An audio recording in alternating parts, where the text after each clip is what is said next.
ആ ക്ഷേത്രസ്വത്ത് കാക്കാൻ ഏൽപ്പിച്ചു കൊടുത്ത ആ ദേവസ്വം ബോർഡിന് നാണം കെട്ട ഒത്താശയിൽ കേരളം ഇതുവരെ കാണാത്തൊരു വിശ്വാസി വഞ്ചന.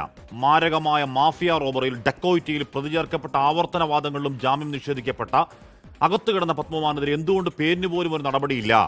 എന്തിനാണ് ഈ രാഷ്ട്രീയ സംരക്ഷണം എന്ന ഇതേ എൻകൗണ്ടറിൽ ആവർത്തിച്ചൊരു 1,900 തവണയെങ്കിലും ചോദിച്ചതാണ്.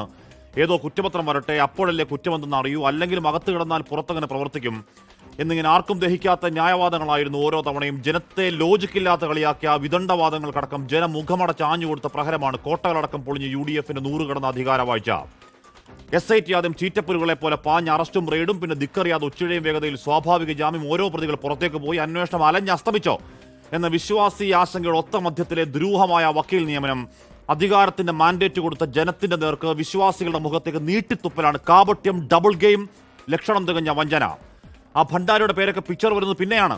ആ സാങ്ക്ടം സാങ്ക്ടോറം ശ്രീകോവിലടക്കം അള്ളി അകത്താക്കി ആർത്തിയുടെ കാട്ടുകൊള്ള വഴിയിൽ സ്മാർട്ട് ക്രിയേഷന്റെ പേര് കേട്ടപ്പോൾ തന്നെ അവതരിച്ചതാണ് ഈ അഡ്വക്കേറ്റ്. അയ്യോ, ശുദ്ധമായ ചെമ്പിൽ മാത്രമേ ഞങ്ങൾ സ്വർണം കയറ്റത്തുള്ളേ, പ്യുവർ കോപ്പർ ക്ലാഡിംഗ്, ഞങ്ങൾ പുണ്യാളന്മാരാണ് എന്ന മട്ടിലെ വാദം കോടതിയിലല്ല, പൊതുസമക്ഷമെങ്കിൽ മാധ്യമങ്ങളിലെങ്കിൽ വിളിക്കേണ്ടത് വക്കീലെന്നല്ല വക്താവെന്നാണ്. കോടതിയിൽ ജയിക്കാൻ വക്കീലിന്റെ വാദങ്ങളെന്നൊക്കെ സാങ്കേതികമായി പറയാമെങ്കിലും ആ കമ്പനിക്ക് കോട്ട കെട്ടി മാധ്യമങ്ങളിലടക്കം അയാൾ പറഞ്ഞ അത്ര പച്ചക്കള്ളങ്ങൾ ആ കമ്പനിക്ക് മാത്രമാണ്. 9ാം പ്രതി സാക്ഷാൽ ഭണ്ഡാരിയുടെ വക്കീലാണ്. കോൺസ്പിറസി നാറുന്ന ഈ സ്പെഷ്യൽ പ്ലീഡർ നിയമന ഉത്തരവടക്കം കയ്യോടെ തൂക്കിയപ്പോൾ ഗത്യന്തരമില്ലാതെ UDF യൂട്ടേണിൽ മലക്കം മറിഞ്ഞാൽ അങ്ങ് തിരുവന്നാണോ? ഇപ്പോഴും ഉത്തരമില്ലാത്തൊരു ഓൺഗോയിങ് കേസിൽ, ഇനിയും കുറ്റപത്രമാകാത്തൊരു കേസിനെ സ്വാധീനിക്കത്തക്കവണ്ണം ഇല്ലാത്തൊരു പദവിയിൽ ആ കുടിയിരുത്തൽ മാലഫൈഡ് ഇന്റൻഷൻ എന്തെന്ന് ഈ കേരളത്തിൽ അറിയണം, വ്യക്തമായി പറയണം മുഖ്യമന്ത്രി. 5 വർഷം അക്കാലത്ത് പറഞ്ഞതൊക്കെ അട്ടത്ത് വെച്ച് അള്ളിയൊരു അധികാര കസേര.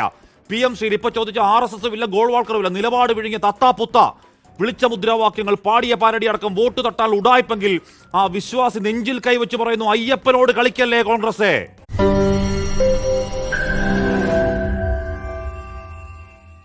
ലോകത്തെവിടെയായാലും ഏത് സമയത്തും 24 വാർത്തകളും ഓഗ്മെന്റഡ് റിയാലിറ്റി പാക്കേജുകളും എക്സ്പ്ലെയിനറുകളും വിശദമായി കാണാൻ ഞങ്ങളുടെ YouTube ചാനൽ നിങ്ങൾക്ക് സബ്സ്ക്രൈബ് ചെയ്യാം.